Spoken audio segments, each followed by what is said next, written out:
Welcome everyone to the latest episode of the podcast. I'm Nick. And I'm Jim. And the interesting news is that we have to change the name of the podcast because someone else has the term retire with confidence trademarked. So we are going to comply with the Nastygram cease and desist letter that we got. And so we will no longer use the term retire with confidence as our firm's tagline or the name of the podcast. So we're going to tease the name for maybe next time. Yeah, right? I think that works. So make sure you come back next week.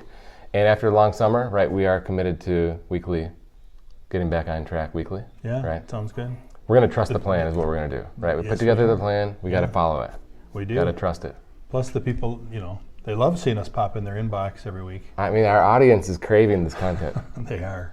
I mean, how many complaints have I gotten for not updating weekly like it's supposed to be? Yeah, the list is long. Yes, indeed.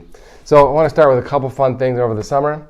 You can see this great picture of me wearing this helmet.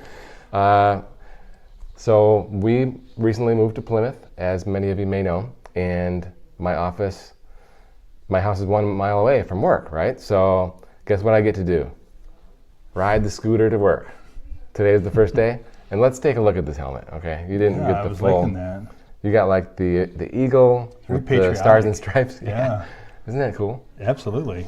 And you know what's nice about these shades? They They came out of the helmet? Yeah, they come down. Oh, wow. I'm impressed. Yeah, so look, if you're not watching, if you're listening in the car, that's great. But there's it's a very visual podcast as well. So we'd like you to watch on YouTube and then smash the subscribe button, right? Yep, for sure. Yeah. And so I also like this shot here because, the parking spots are 10 times bigger than the moped, right? Yeah. Yeah. But there it is, right? Nice glistening in the sun, yeah. right? The logo. Yep. Good thing we didn't put the Retire with Confidence logo outside. Yeah, huh? that would have been trouble. Yeah, it would have been. Definitely. So anyway, anything fun to report over the summer? Oh, man. Spent some time at the lake, spent some time Cedar Point, doing different things. How was Cedar Point? It was good. It was fun. Did you go on Steel Vengeance? I did not. We kind of split up at different times, but I'm game for anything, and the older my kids get, the more they're game for. So, yeah, we're getting pretty adventurous over there. There's not too much that the kids won't ride. How long were the lines? It wasn't, when we went, it was, 30 minutes max for the pretty good. For the pretty popular one. The Steel Vengeance and those were pushing an hour, but like the other one, Millennium Force and stuff was 35, 40 minutes. That's pretty good. Not too bad. And we're also on the cusp of football season. There's actually some games this weekend. Yeah. I'm not sure when this will be posted, but we're right there on the edge of the season. So let's go through real quick the Michigan football schedule, okay? Because it's really important to me. So the first week we have Colorado State at home. That's a win. Yeah, I think the spread's like 35. We're gonna say win. The next game is Hawaii. That is the second game. It's home, but it's night game. So that'll be cool. Okay. I don't think Hawaii's any good, so yeah, that's a win. That's a win. Yep. Third game, Connecticut. I heard that they're like the worst team in all of football, so I'm gonna go with a win there too, right? Yeah, I'm with you. Maryland's at home, so that's the first 4 games. Maryland is fourth at home. Sounds like a 4-0 start to me. Yeah, last year we beat them like 58 to 14 or something. I heard that they have a lot of good receivers, but I'm not too worried. They've really never seemed to give us much trouble. Yeah.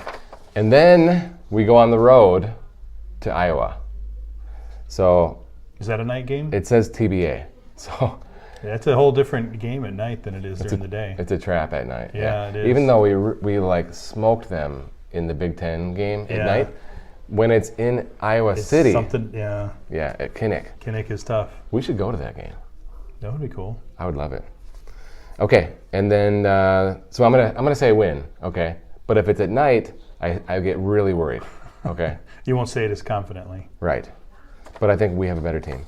Yeah. But the better team doesn't always win. So okay, then at Iowa, I think we just did Iowa, right? I'm sorry, Indiana. Indiana. Yeah. Indiana. Okay. That would be another fun game to go to because it's like a low stress game. Yeah. Yeah, middle of the season, low stress would be nice. They did beat us in the COVID year, but I think they've fallen off again. And then home Penn State.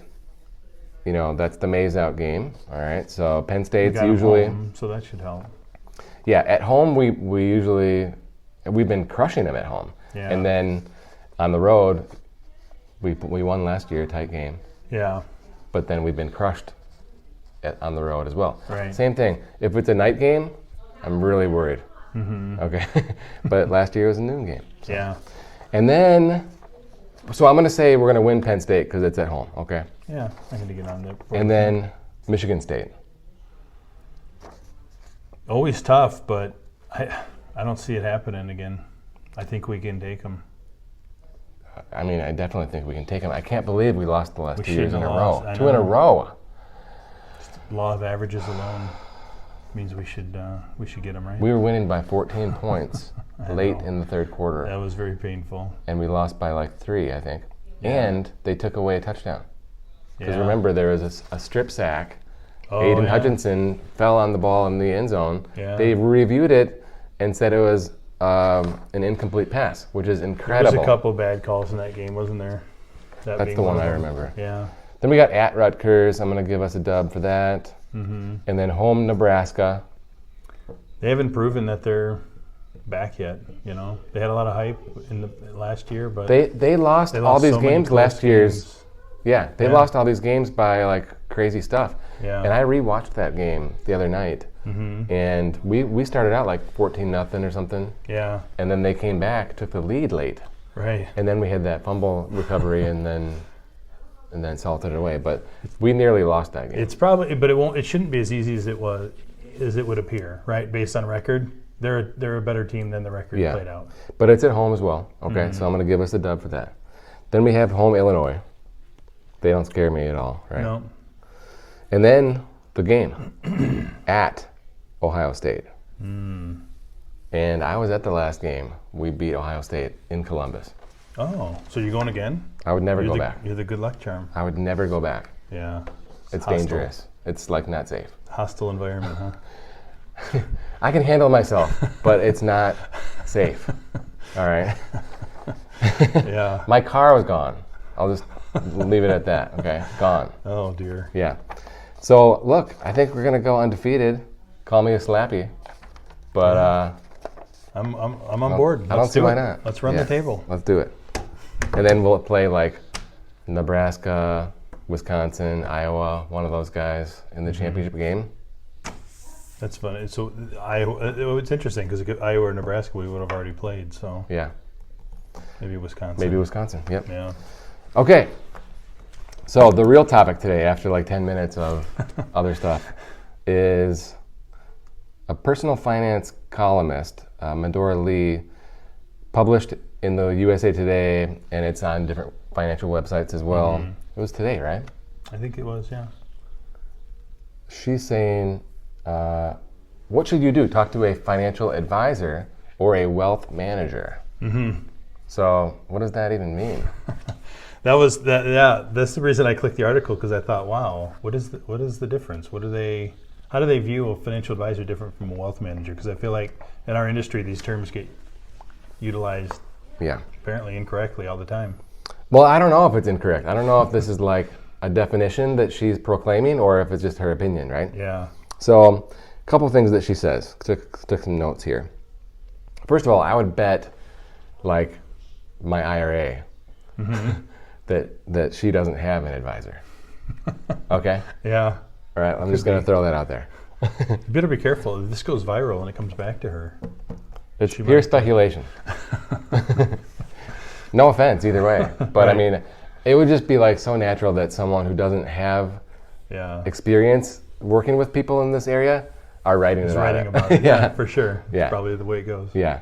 Okay, so we're going to have some fun with labels in our industry and, what means what, and it's just all for fun, okay? But we'll throw our thoughts in there too. So what she says specifically is, if you have a few $100s, you should visit an advisor to start a plan. A financial advisor. A financial advisor to start a plan. And I'm thinking, if I have a few $100s, I want to pay my bills.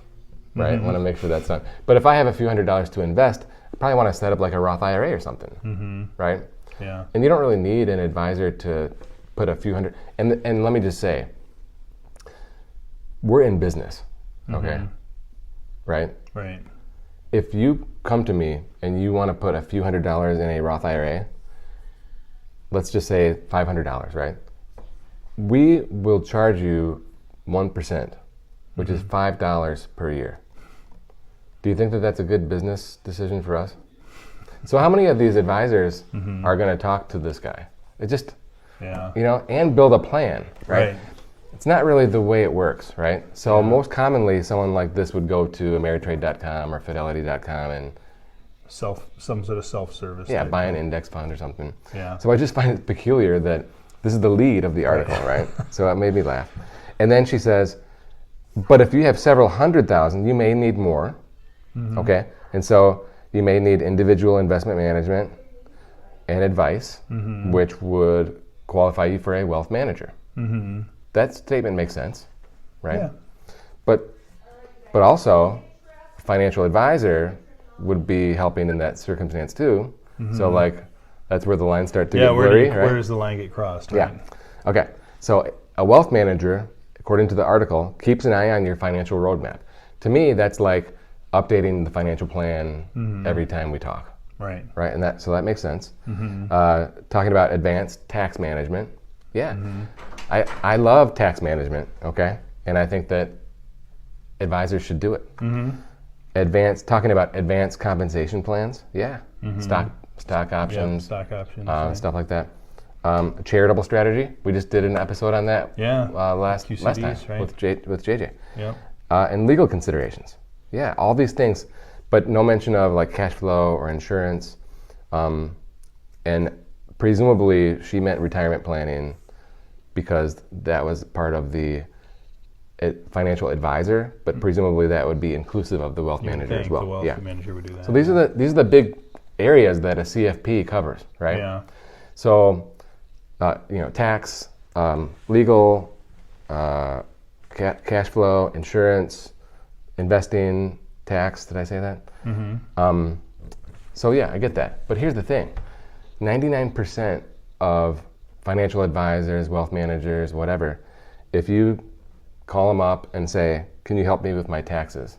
or if you look on their website and search out tax, what will they say? We're not a CPA. We can't give tax advice. Specifically that. We cannot give tax advice. Right. And we are not a CPA, okay? But we are well versed in taxes. We're not going to file your taxes, but we know about tax strategy. And we always loop in our CPA, especially if there's anything difficult. But we're writing this article about advanced tax management when we know in our experience that 99% of advisors won't even touch it. Yeah. So I found that peculiar. And the same consideration, the same thing on the legal part, right? We're not lawyers. We're not lawyers. We don't write the will. We don't write the power of attorney. We don't, give legal advice. Right. Okay. But we know what time it is, right? Yeah, and your advisor better be competent enough to realize if your beneficiaries are designated properly, and if there is a trust, is it named, or is it owned by the trust, and things like that. That's right. So the implication of this article is that you start with an advisor and then you graduate up to a wealth manager, right? But then she says, but be careful because some wealth managers market their business as financial advisors. Now it's like brain explosion, right? Right. So if you look on our website, it's right. The name of the firm is Wealth Management, right? However, I think in various pages that we put up there, it might say financial planner or financial advisor or whatever. And the truth is, these names are all the same. Okay, they really are. I don't think that there's much of a difference between financial advisor, wealth manager, whatever. I think they're all the same. It's just people call themselves different things, right? And that's the thing. They do the same stuff. She kind of hit the nail on the head. They refer to themselves as financial advisors, even though they're a wealth manager, and maybe that's what we are. Wealth managers that refer to themselves as financial planners, Right. Because that's what I would say first.